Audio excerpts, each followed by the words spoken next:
Good afternoon and welcome to the Chartered Banker Institute webcast series. I'm your host, Graham Anderson from the Institute, and today I'm joined by Andrew Hastings, Partner, AP Partners, and Philippe Cosson, Managing Partner, AP Partners, who are going to present today's webcast, Empowerment, Cultural Change and Driving Business Performance. Andrew is a Chartered Banker, a Chartered Director, Certified Bank Director and a Business Consultant. In 2012, Andrew served as President of the Institute of Banking in Ireland. Throughout Andrew's banking career of over 30 years, he's held various positions, including CEO of Barclays Bank Ireland plc. In 2015, he transitioned to non-executive and consultancy roles and joined Philippe at AP Partners. Philippe is an internationally experienced consultant and certified director and founded AP Partners in Ireland over 15 years ago. He has been helping management teams to lead in-depth transformation of company culture for the last 25 years, working with a wide range of companies, including manufacturing industry, professional services and banking. Philippe is also an economic and trade advisor to the French Embassy in Ireland. He served for 2 years as President of the French-Irish Chamber of Commerce in Dublin. If you have any questions for Andrew and Philippe throughout today's webcast, please submit your questions and Andrew and Philippe will aim to answer as many questions as possible towards the end of today's webcast. And on a final note, today's webcast has an interactive element, so please be prepared and have a pen and paper at the ready. I hope you enjoy today's webcast, and I'll now hand you over to Andrew and Philippe. Thanks, Graham. It's Andrew Hastings here, and just to take us through the content of this presentation, which will essentially be in two parts. Philippe, in a moment, will introduce you to AP Partners' empowerment methodology, and then talks through some learning points which have come from research that we've done into programs which the firm has delivered. And I'll then take on the second part of the presentation, talk through empowerment in the context of cultural change, and I'll talk about cultural change in the context of banking and financial services, just by way of our context here today. I'll finish off with some tips on implementation. So, Philippe, if I can pass to you. Thank you, Andrew, and hello everybody. It's a pleasure to be with you. And it's all about empowerment, so it's all about what's in it for me, for you.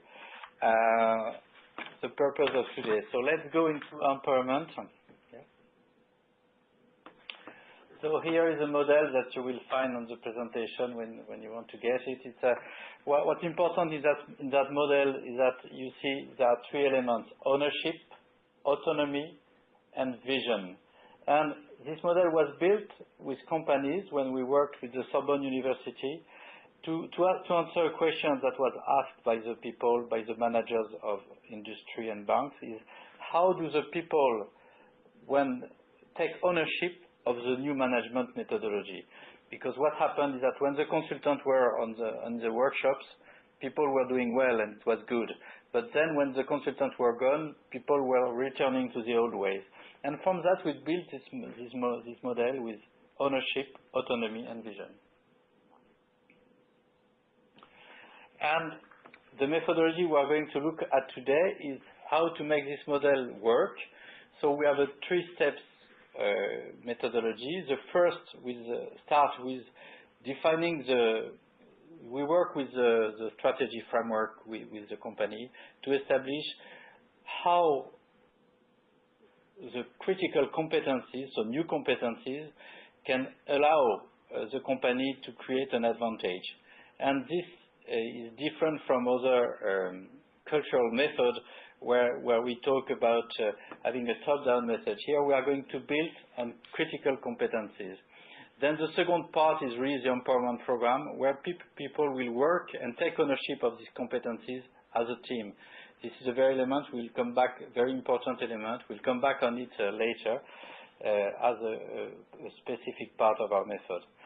Then there is you can have a good ownership of a new culture or element of culture, but it's how we sustain this ownership, and here we build a platform with the companies so that it's supported. In the program itself, what makes it really unique is that it's not a top-down program. It starts with the people. So from from the structure that was built in the preparation of the program with the strategy, we have the competencies, the critical competencies, and people will experiment in 2 modules, these competencies, and they will demonstrate how it can help them and how it can help the company create a new vision and achieve the new vision and adopt the new culture. What is important too is that between the 2 modules, people will have 2 months to experiment on the field what they have decided in the module 1. And in the module 2, they will share their experience. So there is a strong element of I experience with my peer as a team, and from that I learn things, and then I go in depth and I share. And this is what works in this program.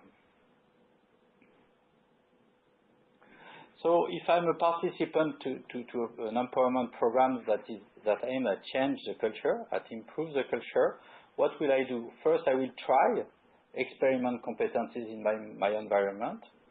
Second, what will I do? Well, I will see the benefits or the blockers, and I will see that some people are doing like me, starting to follow me, and in my hierarchy also, in department. So I observe that I can influence the change around me and that it's beneficial for me.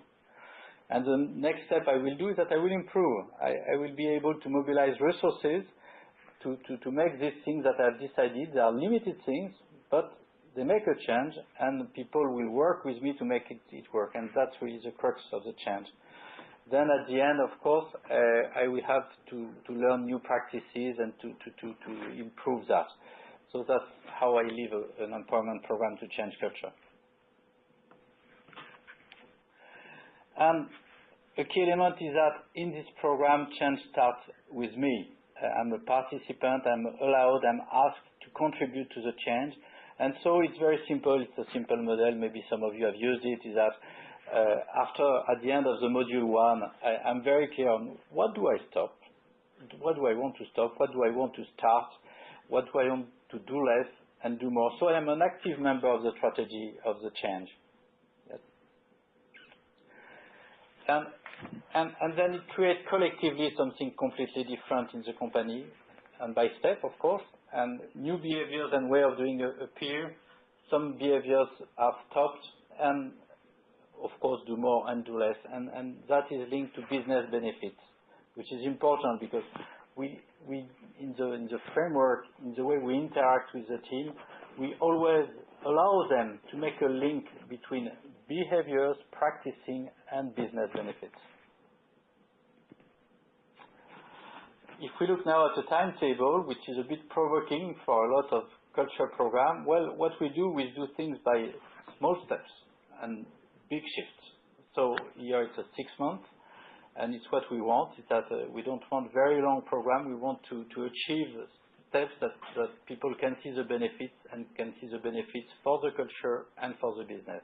So we have the 1 month to establish the critical competencies, then 3 months to do the program with people participating, experiencing, and then 2 months to really learn from the program and establish in the platform which will support the sustainability of that.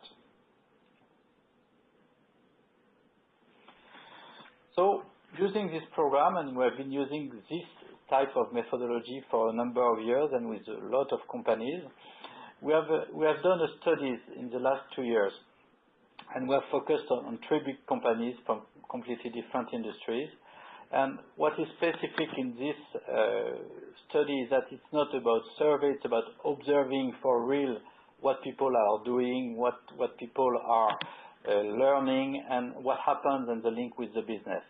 So in that program, working groups have been observed, so more than 100, and managers have participated. Here nearly 2,000 participants have been researched. And that's how it works. Yes? Thank you, Andrew.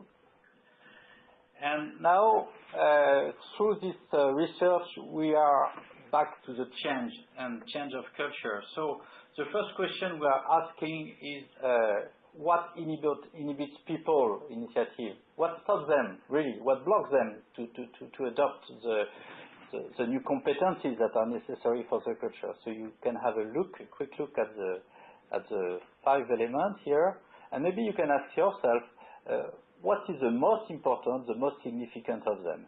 Afraid of failure, comfort with environment, insufficient preparation, prefers not to take initiative, goal not making sense. Just what is your answer? And what is very interesting is that there is a very clear message here. In fact, the participants to the program, when they are blocked, when they are stopped, what stops them? What do we observe stops them? Well, the first thing is peer judgment and the risk to fail in front of my peers.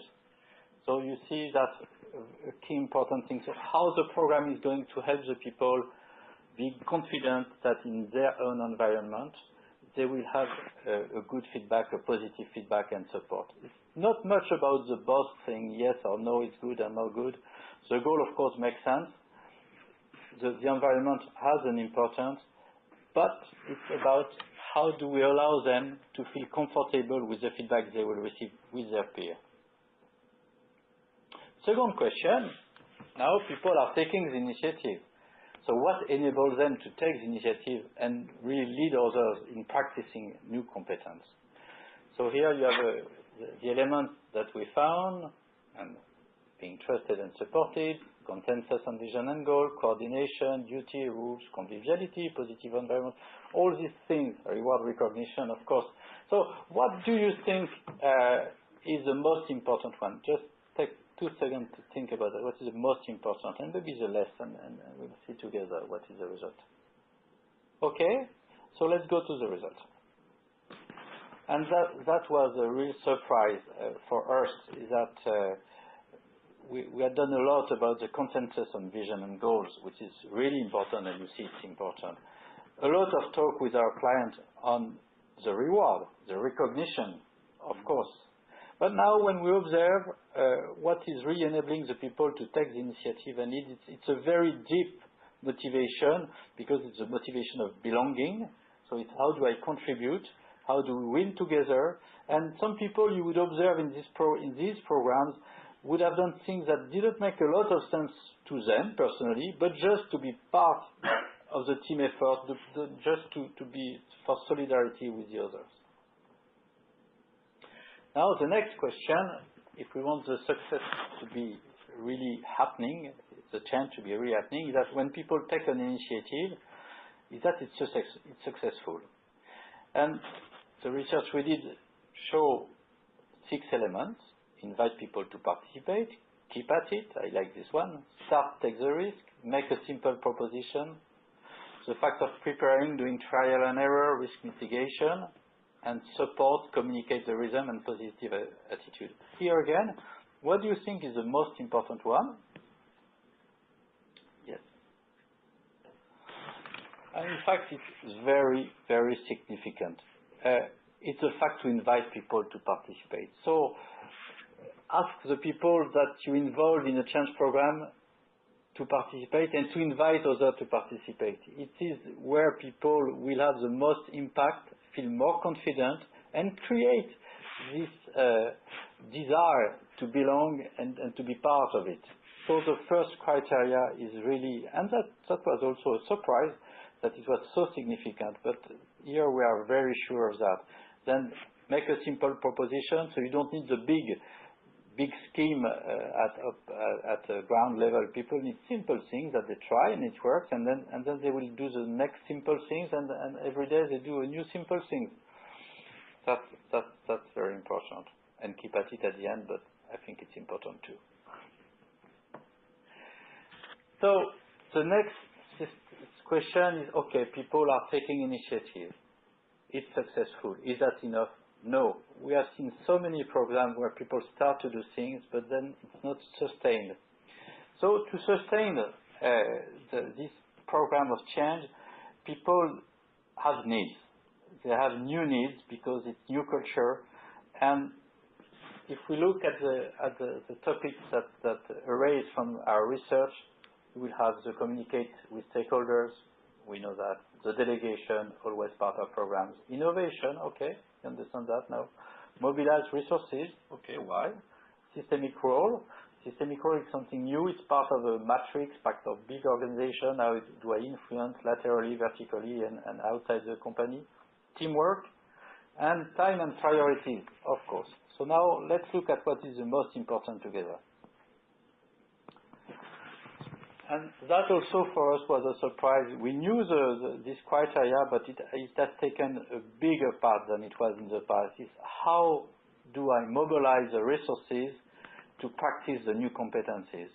Now, life is too fast, business is too fast, too complex to have to wait for long procedures to mobilize the resource. So how do I empower the people participating to a change program so that they can experiment and mobilize resources not only in their environment, but outside the company, throughout silos, so that's really a key.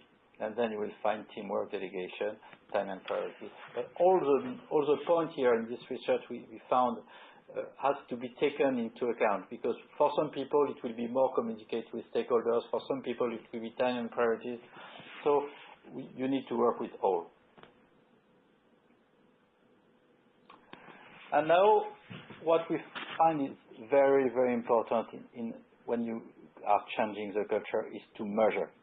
And one element of measurement is how do the people commit and support the initiative of change. So here you have a result properly measured, and it's a survey here with 1,500 managers participating to the survey. And you can see that after module 2, and so after the empowerment program, and even before all the support is given, you have people that fully commit. It's more than 30%, 45%. 30% would be enough, it would be our goal, but it's 45%, and people that like 48%. So you can say that the positive dynamic is not far from 100. Which is, and with a big support. And I think an element of the support is that all the program is facilitated internally by internal coach. So I'm one of them, and there is solidarity between me and the program.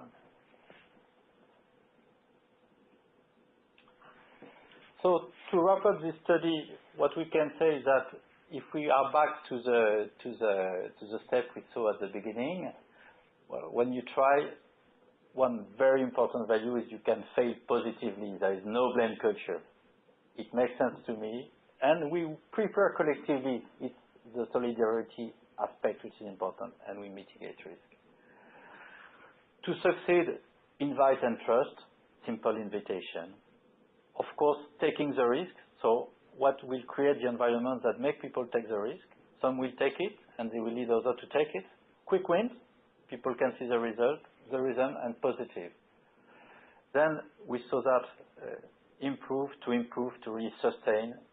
How do people mobilize the resources? It's really a shift there. Teamwork, delegation, the time, that of course is part of all programs on change. But the first one, mobilize resources, is very, very important. And then the ownership, it's not based on my usual team, it's also based on that, but not only. It's based on an ecosystem now. It's the relationship I have with my suppliers, the other silos, my client, and even if I don't know them, the client of the company. So that's the important part. Establish the culture change in an ecosystem.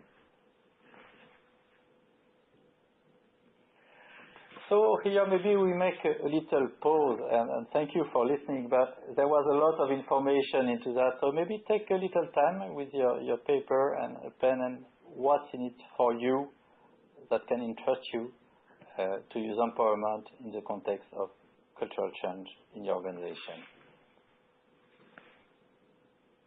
Thanks, Philippe.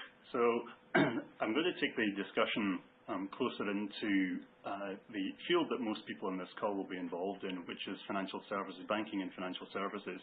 Some of the research results that Philippe has just described were gleaned from other industries, the automotive industry, some manufacturing and distribution.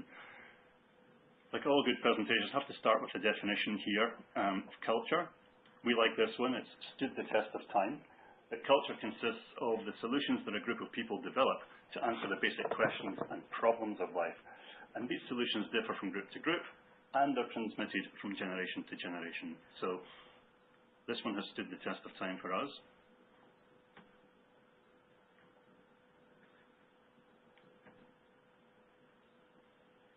If we think about culture in our workplace, in the organization, just again, in the background, if you want to think about how you would describe the culture of your organization today, how you might have described it if you were in the organization in 2007, and to what extent has it changed. Now, for a lot of banks, there'll be a fair degree of change here, a big delta. But looking forward, how would you expect it to change, say, in 5 years' time?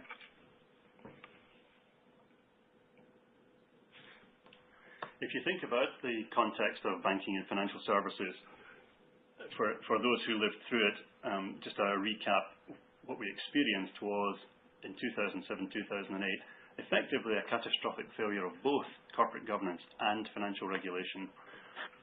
Risk-taking had become excessive. It wasn't being effectively identified and monitored and controlled. And in many jurisdictions, state intervention was required in order to prevent the total collapse of the banking financial system, and ultimately to step in and protect consumers. I think it's fair to say that internationally, huge progress has been made. We've recapitalized the banks. They're now regulated more effectively.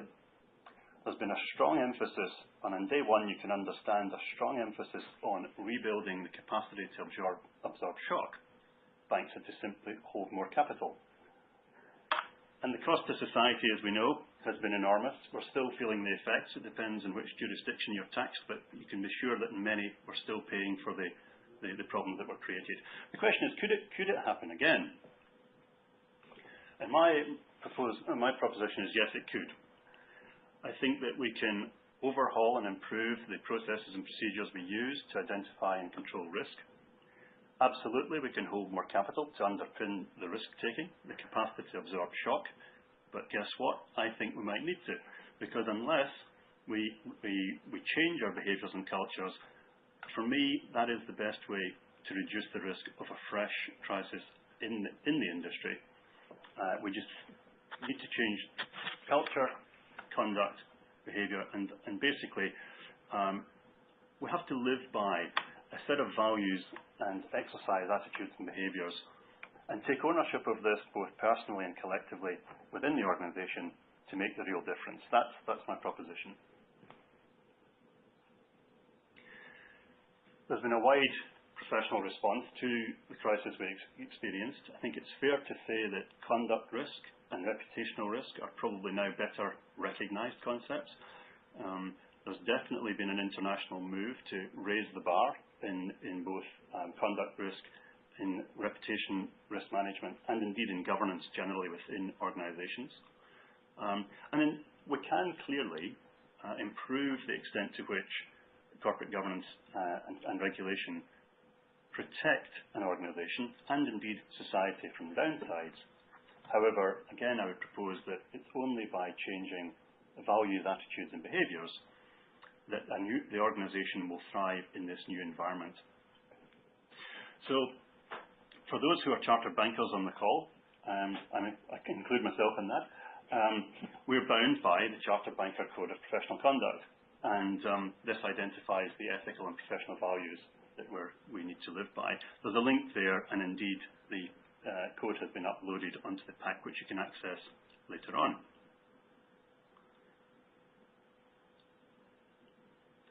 In fact, bear with me. I'm going to ask some questions now. I've got a couple of questions for you, which you can in fact respond to online, if indeed they'll drop down.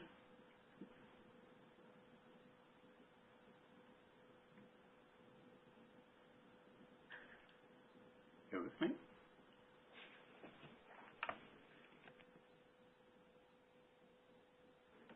Here we are. So,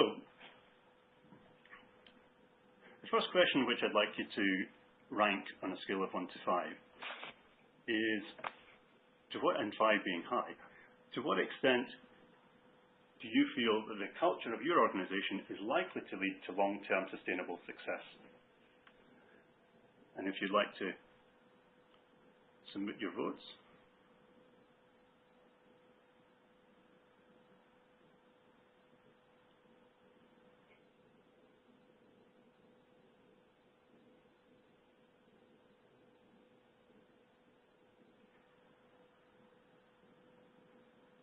I think we've got a small selection here. Yeah, so you've got the opportunity there to submit on your keyboard. Okay. If we take the scores on the door. Okay. So it feels like we're close but not quite there with regard to a culture which would lead to long-term success. I think the majority of people there, almost 50%, feel they can score 4 out of 5 on that, which is good to hear. Let's face it, we're all on this call representing successful organizations. We wouldn't be here had we not succeeded. There's a bit of a gap to close, but I would take encouragement from that, Philippe. When I look at those scores, I think that it's good. It's good. Now, I have a second question for you. If I can master the technology. So the second question, again on a scale of 1 to 5, should you feel it's desirable to adapt your organization's culture, to what degree do you feel empowered to change it successfully? So this is for you personally. What do you feel that your level of empowerment is to change this? So I'll ask you to start submitting the votes.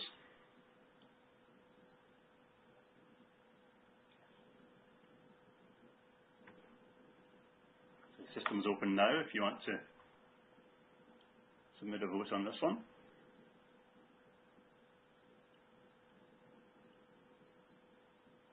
This is about your own personal level of empowerment, your ability to influence the outcome here.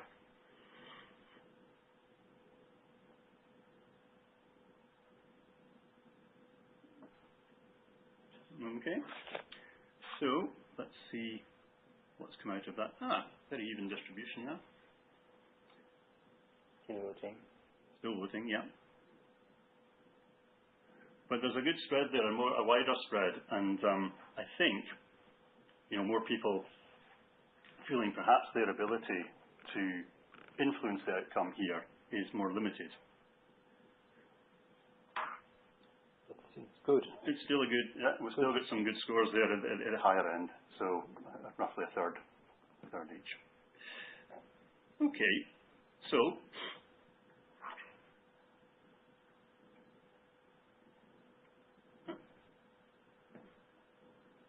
there we go.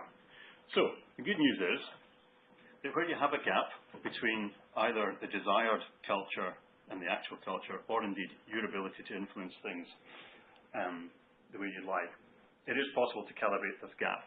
And in fact, we do that through our programs. We can work out the extent to which the organization and indeed individuals are operating some way away from the desired position. And using that information, we then would tailor a solution designed for that business in order to help close the gap.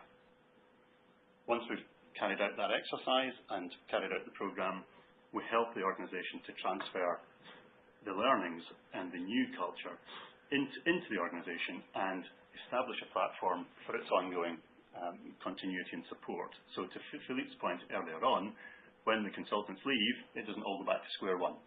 So that's basically to summarize how the programs work. What is this challenge and what are we trying to do? Well, if you think about what it is we're trying to achieve, clearly these are profitable, these are organizations run for profit. How are we going to achieve this? It's changing the business culture for long-term success through empowerment of the people within the organization. And why might you do it? Well, if the profit motive wasn't enough, to some extent it's mandatory. If you're in financial services, it's quite clear that culture has to change and conduct has to change within the industry. With within the organisation, and sorry, this is quite a busy slide, but basically what it shows you from the top, as in every organisation, the board owns all of the responsibility for everything that happens, but clearly through a process of delegation, it empowers executives, senior management, and so on, cascading through the organisation, sometimes through committees, managing. In this case, I've illustrated a use of board risk committees and remuneration committees to manage the process. But ultimately, it comes down to a successful execution of the strategy in all its aspects by the individuals who need, and to do that, they need to feel empowered and engaged. So, when we move into an empowerment program with an organisation, first up we need to identify who are the key players in this, who are the key actors in the process in the first cohort. As Philippe mentioned earlier on, we have to identify a series of critical competencies in order to effect the change. And we are all the way through the exercise have to ask ourselves, what are the expected benefits of practicing this? Why are we doing it? For whose benefit? And it always, I guess, starts with the clients. If we're successful for the clients, you would expect that the company will be successful. And for you as individuals, as participants, it has to succeed. So that series of questions is always to the fore in all of the programme. So, there are a number of initiatives you can take within the business to improve things. Here we're talking about the change in culture, but it can be applied in different ways. But basically, this process of empowerment should accelerate the pace at which you can effect change in the organisation. So again, taking culture, building it, baking it into the strategy. If a change in culture is desired, it's a strategic issue for the organisation. We bake that into the vision, and then we've seen in earlier slides the role that individuals take in process. And you work your way through the process until you get to individual ownership of the issue. These are just some insights gleaned from experience with previous client projects. And first and foremost, and Philippe's alluded to this, it's a very social process. It's about experiencing the behaviours and the successes and sharing the failures as we go along in a peer group. The whole process has to be socialised. And by being open and sharing, we feel that people feel supported and generally perform a bit more effectively. We talked about ownership, and again, the clear and personal link between the strategy and their own vision of success within the organisation. Would recommend that you go for quick wins. It's important to get a sense of momentum. So even small things, very small things, you can start tomorrow and build up a sense of momentum and change of direction. If you try and tackle the biggest problem that's out there on day one, there is a risk that you might not achieve the goal. You might actually come up against something that's just too big to change early in the process.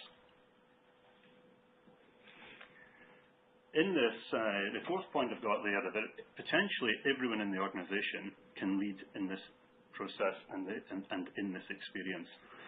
When you talk to people about empowerment within organisations, very often they'll talk about creating role models or exemplar behaviour and tone from the top and so on.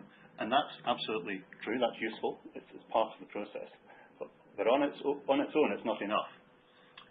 Basically, every individual in the organisation has a role to play in this and has to be valued, or they won't necessarily feel empowered. It will be self-defeating. So it's not. This isn't just about exemplar behaviour. It's actually bottom up and top down and sideways. Being honest with yourself, self-evaluation is key. We need to be clear about what's working and what's not working, and be prepared to tack and adjust as we go along. And we can come back and calibrate the extent to which things are actually happening the way it was planned. These are just some insights. Some of you may recognise this child's riddle, which is there were 5 frogs in a log. 4 of them decided to jump off. How many frogs were left in the log? And the answer is 5, because of the difference between deciding and doing. And that's what this is all about. Empowerment is all about getting on and doing it and practicing and exercising it. So we've talked about it. We're happy to talk about more if you have some questions for us. What I'd say is if you want to try this, it's over to you, and good luck. The inevitable brag. There's a slide of some logos of our client base. And I'll just finish on that page there and see if there are any questions for us. Thanks, Andrew. Thanks, Philippe, for a really interesting and informative webcast. We've got a number of questions that have came through, and just a reminder, if anyone does have any questions at the moment, please submit them. We're happy to take any questions. Andrew and Philippe, doesn't it take months, if not years, to really change an organization's culture? I really like the last joke of Andrew. It's about. We're still talking after the match. Yeah. Well, that's the interesting question, because, of course, a culture will take years to really change in depth, but it's not only that should happen. It's how you create the momentum about some significant change that people can see and can see the sense of it. And so the programs we do, they start the day after the first trigger. Every day is important. Every day you need to slay your own dragon. It's very important. And we measure it, and people like it, because instead of having to have a very complex project base and communicate and so on, the day we start, the day they see the difference, and the day they can experiment it. Thanks, Philippe. Another question that's just came through. How do you convince staff members and senior management that change is required when they believe the existing culture is fine for the organisation? That's a difficult one, because if fundamentally, if people don't recognise there may be a need to adapt, and it's not as extreme as adapt to survive. As I say, everyone on this call represents, to some extent, a successful organisation. It wouldn't be here otherwise. The question is the challenge is to cast your mind forward and to try and identify what will represent success in the future. So what represented success yesterday and last year may not represent success going forward. And if you think about the experience of the banks, at one point, it looked like success felt like hitting targets, perhaps volume targets, which appeared to make the organisation successful, but clearly what it wasn't doing was laying down a bedrock of long-term sustainable client relationships, customer relationships. And there's a bit of self-analysis has to take place. You have to invite people to think forwards, and you have to identify what may not work in future for you. Yeah, it's exactly that. There is another element of answer in that question, because it's also the strategy you have in this change program. So it's about the role that the senior management can have in the change program. So it's why in our programs we always have a very important time at the start of the program with senior management to see how the sense Andrew was talking about is made. Really, where is the value created by any element of change? And we are very provoking there. We don't change attitude and behaviors for moral reasons. We want them to be translated into an element of value creation. And for bank, it's important. If you don't create value, there is no more bank. I think that's right, Philippe. What we're not doing is passing judgments on whether a culture is good or bad. No. It's about long-term business success. Yes. And the sustainability thereof. So that's the challenge. Yes. But it wouldn't be unusual to meet people who believe that there's no problem with the culture, and yet if you were to ask a wider population within the organisation, they may tell you there is. And that introduces another element of what we observe every day in working with our clients, that people won't talk about it, but they would have an idea about it. And suddenly you create a kind of focus group, you measure, you compare, you give some elements, and you put words on a feeling, and people can see a gap. And that could be a start of a thought process, at least for the beginning. Okay. Another question that's came in from our audience. Where does culture really sit? at organisation level in a bank of 100,000 plus staff, or at divisional level, department, or is it really at local level? Well, I did have a slide which I'll see if we can just maybe go back to, which is, as I said, in organisational theory, it's absolutely, and in practice, it's absolutely the case that the board of directors of the company own all of the risks in the organisation, and the risk of getting the culture wrong is clearly included in that.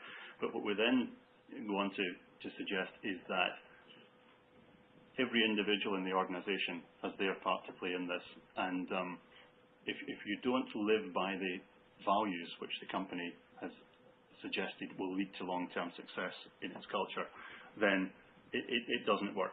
Trying it, I've experienced this personally. If you try a top-down telling of the culture or selling of the culture, it'll only meet with so much success. It really only works when you turn it on its head and the individuals up and down the organisation feel that they own responsibility for it, even in a 100,000 people organisation. Yeah, well, I totally agree with you, Andrew. Another element in this question also that we may hear is that when you have an organization as big as 100,000 people, you have a lot of elements which are already embedded in the culture of the company, and you have to play with that. There is not the past culture and the new culture. There is how the people that are behaving with the culture that has been their success. You remember the definition of Levi Strauss. It was a success, it allowed success. How do they feel confident, and how do we make them confident to explore the new necessity of the code, of the business, of whatever. So you are not fighting at ground level against old habits, because that doesn't work. It creates only more resistance. You just clarify, and you help the people see the clarity of benefits that they can take of the new practice, and sometimes it's just compliance. Andrew and Philippe, does cultural change start from the top at senior level? I think it starts at the top. It doesn't end at the top. You clearly, I mentioned earlier on, exemplar behaviour, tone from the top. Absolutely. If cultural change isn't owned by the top level in the organisation, then like everything else, it would struggle to succeed. So typically, we would start with a discussion with the executive in the organisation, or the head of a business unit, could be a division, whatever. Someone with responsibility for a group of people. You need that person to be bought into the idea that change might be desirable, and then you work with them to determine what that change is. And in that, we totally agree on that. You need that conversation at the start. You need that vision of success that includes the new culture. And then, where does the real change start? But it starts in everyday action of everybody at the company. So if there is not a quick transfer from this decision to say we are going to benefit from a change of competencies at the senior level and some element of commitment at senior level, if there is not a quick transfer from that to practical example on the field where people experiment it and see that it works, you may miss a part of the momentum which allow the shift.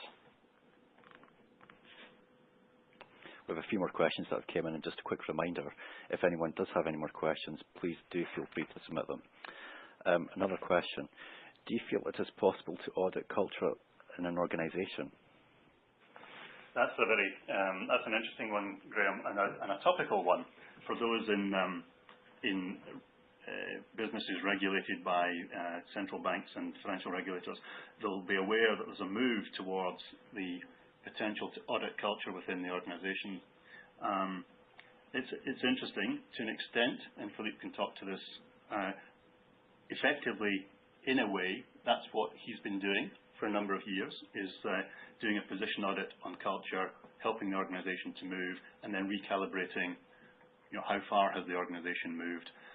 But it is fair to say that there's a wider discussion now about what some people might describe as a nebulous topic, Can it be audited?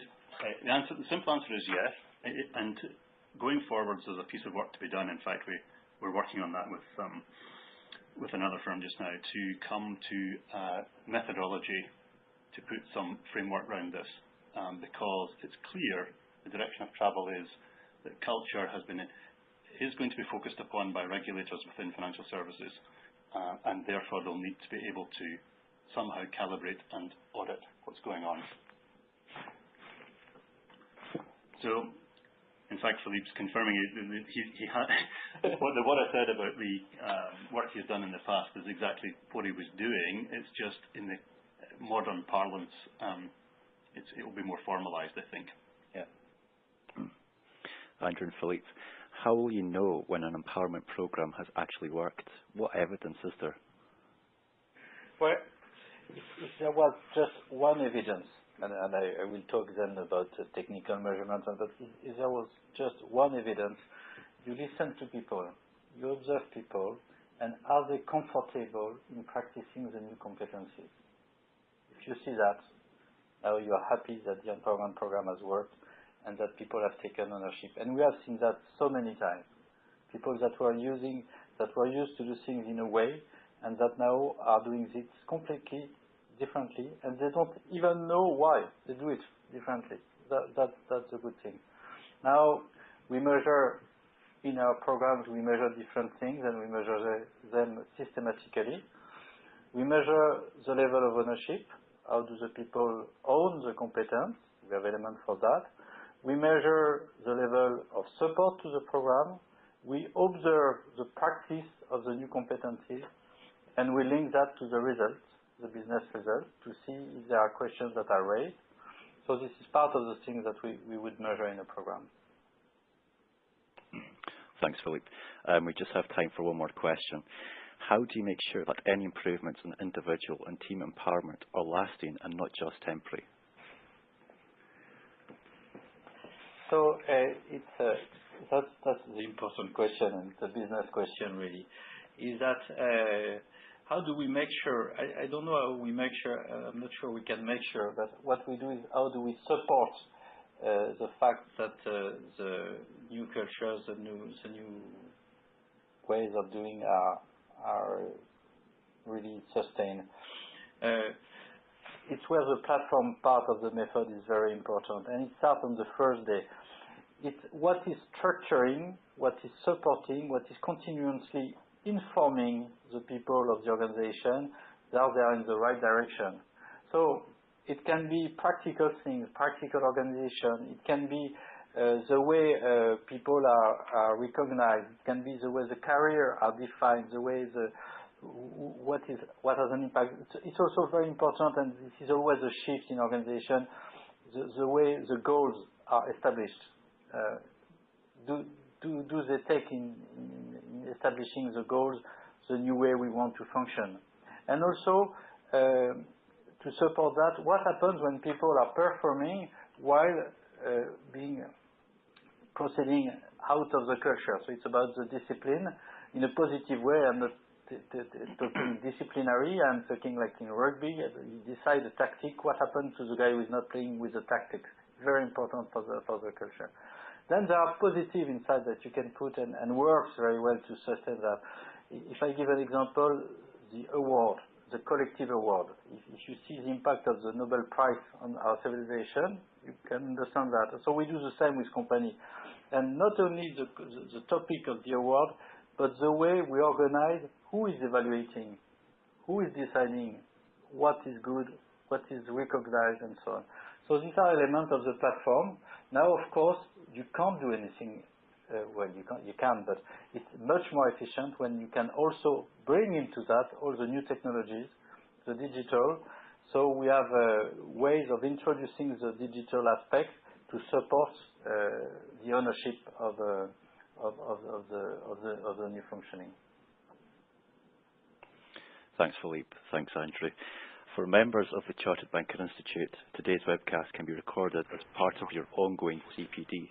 Remember to log your CPD via the logbook via the members area of our website, www.charteredbanker.com.